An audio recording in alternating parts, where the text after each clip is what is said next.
साथियों प्रणाम। आज इस वीडियो में हम यक्ष और युधिष्ठिर संवाद के बारे में चर्चा करेंगे। तो भूमिका में हम इस प्रकार परिचय दे रहे हैं विषय का कि कुंती पुत्र पांचों पांडव युधिष्ठिर, भीम, अर्जुन, नकुल और सहदेव और साथ में द्रौपदी, इन सबका वनवास हुआ था। जब ये जुए में हार गए थे तो इनका सबका वनवास हुआ था। तो उस वनवास काल में वन पर्व कांड में एक कथा आती है कि एक बार जब पांचों पांडव और द्रौपदी सहित एक वृक्ष के नीचे छाया में बैठे हुए थे तो वहां एक ब्राह्मण का आश्रम था। उस आश्रम में वो ब्राह्मण जो है अपने यज्ञ कार्य किया करते थे।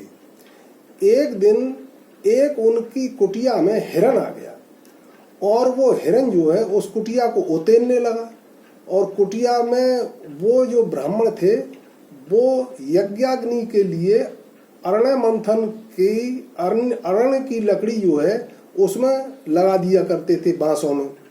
तो अरण्य लकड़ी जो होती है एक अरणी का पेड़ होता है जिसको दोनों को रगड़ने से अग्नि उत्पन्न हो जाती है, उससे वो अपना यज्ञ अनुष्ठान करते थे। तो जब वो हिरण जो है उस कुटिया को उतेरने लगा तो उसमें से एक अरंडी की लकड़ी जो है वो उसके सींग में फंस गई और वो उसको भगाने के लिए दौड़े तो वो हिरण जो है काफी तेजी से गति से भागने लगा। तो ब्राह्मण ने कहा कि अरे क्षत्रियो मेरी रक्षा करो, ये हिरण जो है मेरी अरंडी की लकड़ी लेकर के जा रहा है, इसके सींग में फंसी हुई है।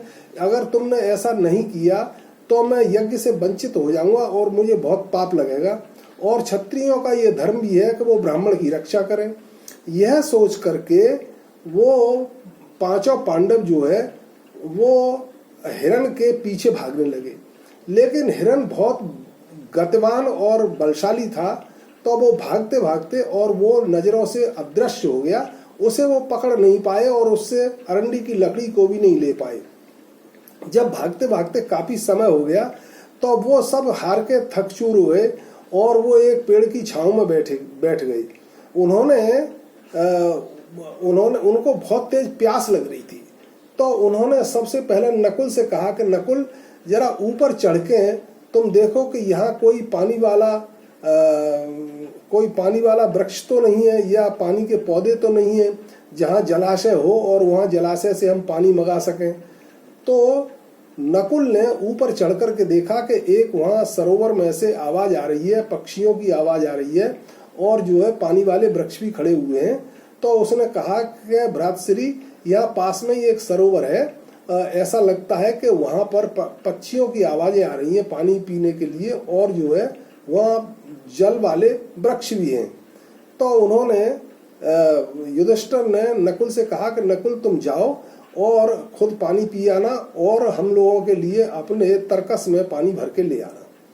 तो नकुल ने कहा अच्छा भ्रातश्री मैं जाता हूँ। ऐसा कहकर के वो उस सरोवर के पास शीघ्र ही पहुंच गए।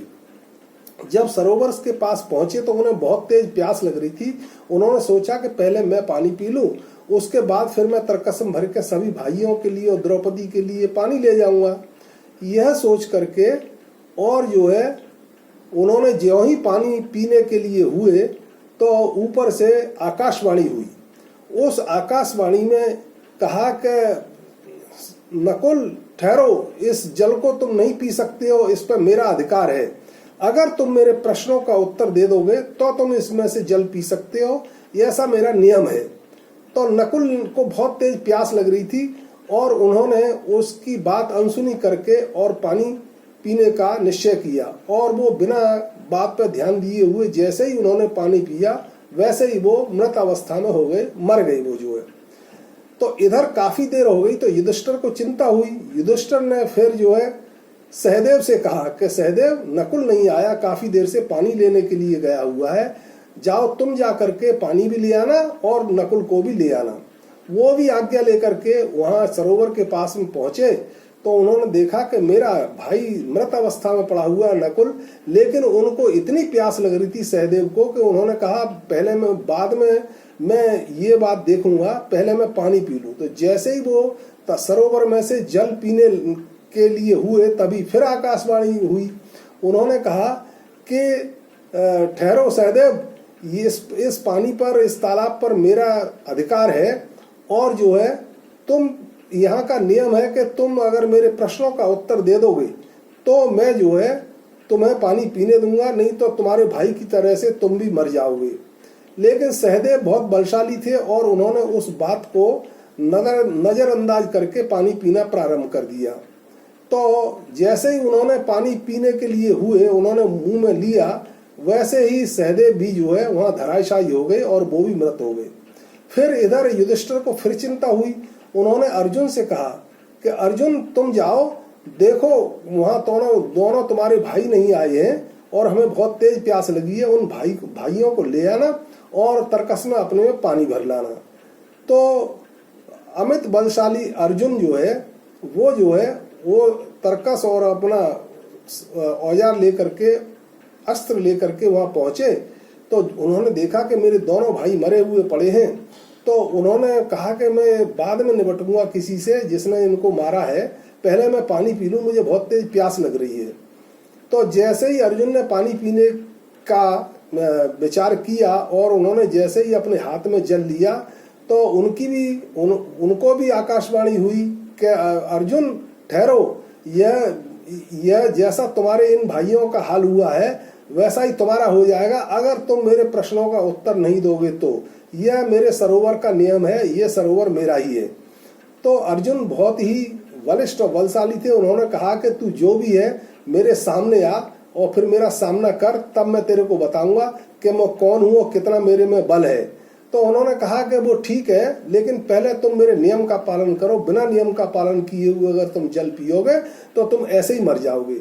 तो अर्जुन भी नहीं माने और उन्होंने हठ धर्मता से जैसे ही पानी पीने का क्रम किया, वैसे ही जो है अर्जुन भी वहीं धराशायी हो गए। अब इधर वहां जो भीम थे और युधिष्ठिर थे, तो युधिष्ठिर ने भीम से कहा कि भीम तुम जाओ, तुम्हारे तीनों भाई नहीं आए हैं, मुझे बड़ी चिंता हो रही है, वो क्यों नहीं आए, तुम जाकर के उन्हें ले आओ और पानी भी पी आना। तो भीम जो है गए। तो भीम में सहस्त्र हाथियों का बल था, वो किसी से डरते नहीं थे। तो उन्होंने देखा मेरे तीनों भाई मरे हुए पड़े हैं, तो फिर उन्होंने कहा कि मैं बाद में सोचूंगा, पहले मुझे प्यास लग रही है, पानी पी लूं। तो जैसे ही वो भीम पानी पीने के लिए हुए, फिर आकाशवाणी हुई। उन्होंने कहा ठहरो, जो हाल तुम्हारे तीनों भाइयों का हुआ है वही तुम्हारा होगा, या तो तुम मेरे प्रश्नों का उत्तर दो, नहीं तो तुम भी मारे जाओगे। भीम ने उनकी बात अनुसूति करके आकाशवाणी की और जैसे ही जल पिया वैसे ही वो भी धराशायी हो गए। फिर उसके बाद द्रौपदी को और युधिष्ठिर को बड़ी चिंता हुई। उन्होंने कहा कि ये चारों नहीं आए हैं, जाकर के तुम्हें देखना चाहिए। तो फिर अंत में युधिष्ठिर गए और युधिष्ठिर ने देखा कि मेरे चारों भाई मरे हुए पड़े हैं, यहाँ किसी जानवर के या किसी के पदचिन्ह भी नहीं है आदमी के, और कोई शस्त्र का निशान भी नहीं है, ये मरे तो मरे कैसे। ये विचार कर रहे थे काफी देर से, लेकिन उनको भी वो प्यास बहुत सता रही थी, उनके प्राणांत होने का अवसर मालूम पड़ रहा था। तो उन्होंने कहा पहले मैं जल पी लूं, उसके बाद फिर मैं इनके बारे में सोचूंगा। तो युधिष्ठिर जैसे ही जल पीने के लिए हुए, तभी फिर आकाशवाणी हुई कि युधिष्ठिर ठहरो, तुम तो बहुत बुद्धिमान हो और धर्म नीति के पालक हो, पहले मेरे प्रश्नों का उत्तर दो, उसके बाद तुम जल पीना, क्योंकि इस सरोवर पर मेरा अधिकार है। तो युधिष्ठिर बहुत समझदार थे और धर्मात्मा थे। उन्होंने कहा कि महोदय आप जो भी हैं, पहले अपने प्रश्न कीजिए, उन प्रश्नों का मैं आपको उत्तर दे सकता हूं तो दूंगा। तो उन्होंने कहा कि पहला प्रश्न उन्होंने कहा कि सूर्य को कौन उदित करता है, उसके चारों ओर कौन चलते हैं, उसमें उसे अस्त कौन करता है और वह किसमें प्रतिष्ठित है। ये युधिष्ठिर से उन्होंने पहला प्रश्न किया। तो युधिष्ठिर ने कहा कि ब्रह्म सूर्य को उदित करता है, देवता उसके चारों ओर चलते हैं, धर्म उसे अस्त करता है और वह सत्य में प्रतिष्ठित है। फिर यक्ष ने दूसरा प्रश्न किया। तो दूसरा प्रश्न किया कि श्रुति के द्वारा मनुष्य श्रोत्रिय कैसे होता है, तप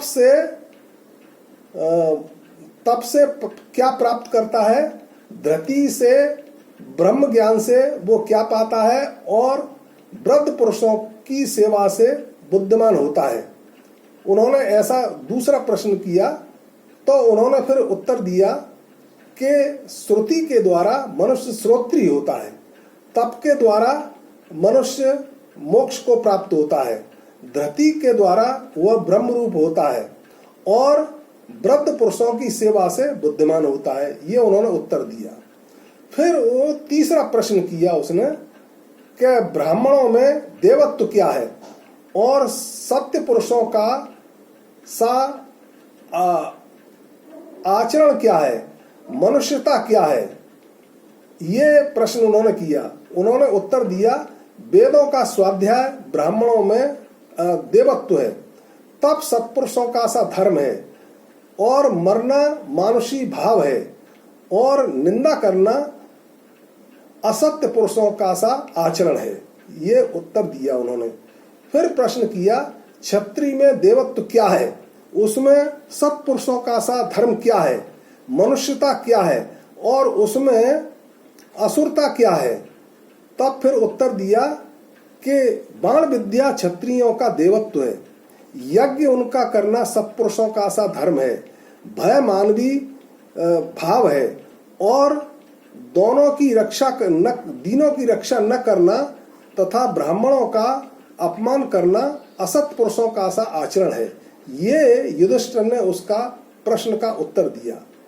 फिर अगला प्रश्न यक्ष ने किया कि कौन एक वस्तु यज्ञ साम है, कौन एक वस्तु यज्ञ यजु है, कौन एक वस्तु यज्ञ का वर्ण करती है और किस एक का यज्ञ अतिक्रमण नहीं करता है। तो उन्होंने उत्तर दिया कि प्राण ही यज्ञ साम है, मन ही यज्ञ यजु है, एकमात्र मंत्रों का ऋग का ही यज्ञ का अतिक्रमण नहीं करता है। फिर प्रश्न किया यक्ष ने आपमन यानी देव तर्पण करने वालों के लिए क्या श्रेष्ठ है, निपमन पितरों का तर्पण करने वालों के लिए क्या श्रेष्ठ है, फिर प्रतिष्ठा चाहने वालों के लिए कौन वस्तु श्रेष्ठ है तथा संतान चाहने वालों के लिए क्या श्रेष्ठ है। तो युधिष्ठिर ने उत्तर दिया कि आपमन करने वालों के लिए वर्षा श्रेष्ठ फल है, नियमन करने वालों के लिए बीज धन धान्य श्रेष्ठ है और प्रतिष्ठा चाहने वालों के लिए गौ श्रेष्ठ है और संतान चाहने वालों के लिए पुत्र श्रेष्ठ है। इस तरह से युधिष्ठिर ने उत्तर दिया। फिर प्रश्न उन्होंने किया कि ऐसा कौन पुरुष है जो इंद्रियों के विषयों को अनुभव करते हुए श्रांत लेने हुए तथा बुद्धिमान लोक में सम्मति और सब प्राणियों का माननीय होकर भी वास्तव में जीवित नहीं है। उत्तर जो देवत्व अतिथि सेवक माता पिता और आत्मा इन पांचों का पोषण नहीं करता है वह श्रांत लेने पर भी जीवित नहीं है। फिर प्रश्न किया पृथ्वी से भी भारी क्या है, आकाश से भी ऊंचा क्या है, वायु से भी तेज चलने वाला क्या है और जिनको में से भी अधिक संख्या में क्या है। उत्तर दिया माता भूमि से भी भारी है यानी बढ़कर है, पिता आकाश से भी ऊंचा है, मन वायु से भी अधिक तेज चलने वाला है और चिंता तिनकों से भी बढ़कर है यानी चिंता जो है वो चिता को भी चिता का रूप ले लेती है। फिर प्रश्न किया कि विदेश में जाने वाले का मित्र कौन है, घर में रहने वाले का मित्र कौन है, रोगी का मित्र कौन है और मृत्यु के समीप पहुंचे हुए पुरुष का मित्र कौन है। तो उत्तर दिया कि विदेश में जाने वाले का मित्र जो है वो विद्या है और घर में स्त्री जो है वो मित्र है और रोगी का मित्र औषधि है तथा मृत्यु के समीप जाने वाले के लिए धर्म उसका मित्र है। ऐसा ही मनु स्मृति में एक श्लोक कहा है इसी से संबंधित, विद्या मित्रम प्रवासेश भार्या मित्रम गृहेश्च व्याधितस्य औषध मित्रम धर्मो मित्रम मित्रश्च। यानी प्रवास के समय पर विद्या मित्र का काम करती है, भार्या अपनी पत्नी जो है घर में मित्र का काम करती है, और रोगी का औषधि जो है मित्र का काम करती है, और अंत में मृत्यु के पश्चात धर्म ही उसके मित्र का काम करता है, और तो बाकी सब यहीं रह जाते हैं। फिर प्रश्न किया, समस्त प्राणियों का अतिथि कौन है, सनातन धर्म क्या है, अमृत क्या है, और यह सारा जगत क्या है। तो उत्तर दिया, अग्नि समस्त प्राणियों का अतिथि है, गौ का दूध अमृत है, अविनाशी नित्य धर्म ही सनातन धर्म है, और यह वायु सारा जगत है। फिर प्रश्न किया, अकेला कौन विचरता है, एक बार उत्पन्न होकर पुनः कौन उत्पन्न होता है, शीत की औषधि क्या है, और महान आपमन क्षेत्र क्या है। तो युधिष्ठिर ने उत्तर दिया, सूर्य अकेला विचरता है, चंद्रमा एक बार उत्पन्न होकर पुनः जन्म लेता है, अग्नि शीत की औषधि है, और पृथ्वी बड़ा भारी आपमन क्षेत्र है। फिर युधिष्ठिर से फिर प्रश्न किया यक्ष ने कि धर्म का मुख्य स्थान क्या है, यक्ष का मुख्य स्थान क्या है, और यज्ञ का मुख्य स्थान क्या है, और स्वर्ग का मुख्य स्थान क्या है। फिर युधिष्ठिर ने उत्तर दिया, धर्म का मुख्य स्थान दक्षता है, यज्ञ का मुख्य स्थान दान है, स्वर्ग का मुख्य स्थान सत्य है। फिर प्रश्न किया, मनुष्य का आत्मा क्या है, और देवत्व सखा कौन है, जीवन का महत्व क्या है, और उसका परम आश्रय क्या है। तो युधिष्ठिर ने उत्तर दिया कि पुत्र मनुष्य का आत्मा है, स्त्री उसका देवत्व है, और मेघ उपजीवन है, और दान परम धर्म है। इस तरह से युधिष्ठिर से यक्ष ने लगभग जो है 30 प्रश्न किए हैं, लेकिन समय अभाव के कारण हम आपको आज ये पूरे प्रश्नों का उत्तर नहीं दे सकते हैं। आज हम केवल इन 14 प्रश्नों का ही उत्तर दे करके इस वीडियो को समाप्त करेंगे और आपसे विदा लेंगे, और यह वीडियो का प्रथम पार्ट के नाम से होगा। अगले वीडियो में पार्ट 2 के नाम से हम बाकी प्रश्नों का प्रश्न और उत्तर आपको बताएंगे यक्ष युधिष्ठिर संवाद का। और उसके बाद में यक्ष जब प्रसन्न हुए तो प्रसन्न होकर के उन्होंने युधिष्ठिर को क्या क्या उपलब्धियां दी हैं उसके बारे में भी हम आपको चर्चा करेंगे। तब तक के लिए जय श्री कृष्ण।